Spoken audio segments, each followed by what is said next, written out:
사도 바울은 먼저 하나님이 자신의 절대 주권으로 아브라함과 이삭과 야곱, 곧 이스라엘을 선택하셨음을 말씀하였습니다. 그리고 하나님의 주권으로 이스라엘을 하나님의 백성으로 세우셨으며 저들을 징계하고 구원하심을 말씀하였습니다. 이스라엘은 조상 때부터 약속을 받은 선택받은 하나님 나라의 장자입니다. 하나님은 이스라엘을 내 아들, 내 장자라고 칭하셨습니다. 그래서 이스라엘은 하나님의 백성이 되는 조건을 아브라함의 혈통적인 자손이라고 생각했습니다. 하나님이 모세에게 주신 율법을 행함으로 하나님께 나아간 것입니다. 이스라엘은 절대적이고 주권적인 하나님의 선택을 오해했습니다. 자신들만이 하나님의 선택된 백성이었습니다. 아브라함의 혈통적 후손이 아닌 이방인에 대하여 교만하였습니다.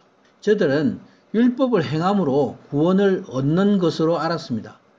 전 인류를 구원하시기 원하시는 하나님의 구원 계획을 몰랐습니다. 예수 그리스도를 통해 구원을 얻는 하나님의 백성됨을 오해하였습니다. 이것이 과거 이스라엘의 오해한 부분입니다. 그러나 하나님은 이스라엘을 긍휼하심으로 택한 남은 자를 구원으로 인도하십니다. 사도 바울은 25절, 26절에 호세아 2장 23절 말씀을 인용합니다. 호세아의 글에도 이르기를 내가 내 백성 아닌 자를 내 백성이라 사랑하지 아니한 자를 사랑한 자라 부르리라. 너희는 내 백성이 아니라 한 그곳에서 그들이 살아계신 하나님의 아들이라 일컬음을 받으리라 함과 같으니라. 하나님의 뜻은 장자 이스라엘을 통해서 모든 민족이 구원을 얻는 것입니다. 호세아 선지자는 하나님의 구원의 법을 알지 못한 이스라엘을 향해서 애통함으로 선포한 것입니다. 하나님은 사랑하지 아니한 이방 민족을 사랑한 자라 부를 것이며 내 백성이 아니라 한 그곳에서 살아계신 하나님의 아들이라 부르실 것을 말씀합니다. 바로 이방 민족에게도 하나님의 자녀들이 나올 것을 말씀하고 있습니다. 또 이사야 10장 22절의 말씀 앞부분입니다. 이스라엘이여 내 백성이 바다의 모래 같을지라도 남은 자만 돌아오리니 아무리 이스라엘 자손이 바다의 모래같이 많이 나오지만은 아브라함의 후손들이 하나님의 공의의 심판을 받게 되었다는 것입니다. 그러나 구원을 받는 사람은 하나님이 택정하신 유대인의 남은 자만 구원을 받는다 말씀하고 있습니다. 28절 말씀입니다. 주께서 땅 위에서 그 말씀을 이루고 속히 시행하시리라 하셨느니라. 이 말씀은 이사야서 10장 22절 후반의 인용 말씀입니다. 넘치는 공의로 파멸이 작정되었습니다. 여기서 이사야가 말씀하듯이 패역한 이스라엘이 공의의 심판을 받게 된 것입니다. 그러나 하나님은 자신의 주권적인 의지로 택할 자를 택하심으로 이스라엘의 남은 자에게 구원의 은혜를 베푸신다는 것입니다. 사도 바울은 이사야서 1장 9절의 말씀을 인용해서 29절에 말씀하고 있습니다. 29절에 또한 이사야가 미리 말한 바 만일 만군의 주께서 우리에게 씨를 남겨두지 아니하셨더라면 우리가 소돔과 같이 되고 고모라와 같이 되었으리라 함과 같으니라. 이스라엘이 소돔과 고모라와 같이 멸망할 패역한 존재라는 것입니다. 그러나 하나님은 이스라엘을 위하여 씨를 남겨두셨다 말씀합니다. 하나님이 멸망받아야 할 이스라엘에 구원받을 자를 남겨두신 것은 바로 이스라엘을 긍휼히 여기셨기 때문입니다. 30절, 31절 말씀입니다.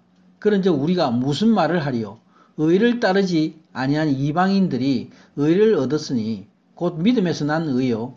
의의 법을 따라간 이스라엘은 율법에 이르지 못하였으니 이방인들이 어떻게 의를 얻었습니까? 바로 이방인은 믿음으로 난 의를 얻었다 말씀합니다. 그러나 이스라엘은 하나님의 의를 오직 믿음으로 얻는 것을 몰라서 오해하였습니다. 이스라엘의 교만의 죄는 하나님의 뜻을 오해함으로 온 것입니다. 이스라엘은 율법을 행함으로 하나님의 의의 법을 이루는 것이었습니다. 그러므로 이스라엘은 자신의 의의 법을 따라갔으므로 율법에 이루지 못하였다 말씀합니다. 32절 말씀입니다. 어찌 그러하냐? 이는 그들이 믿음을 의지하지 않고 행위를 의지함이라. 부딪힐 돌에 부딪혔느니라. 그러므로 행위를 통해 의를 이루려는 이스라엘이 이제 망하게 된 것입니다. 이사야서 8장 14절에 이사야 선지자의 말씀대로 된 것입니다. 그가 성소가 되시리라. 그러나 이스라엘의 두 집에는 걸림돌과 걸려 넘어지는 반석이 되실 것이며 예루살렘 주민에게는 함정과 올무가 되시리니. 성소가 되시는 예수 그리스도, 그가 이스라엘과 유다에게 걸려서 넘어지는 반석이요 올무가 되었다 말씀합니다. 33절에 기록된 바 보라 내가 걸림돌과 거치는 바위를 시온에 두노니 그를 믿는 자는 부끄러움을 당하지 아니하리라 함과 같으니라. 여기서 사도 바울은 믿음으로 난 의, 곧 복음의 핵심을 설명하고 있습니다.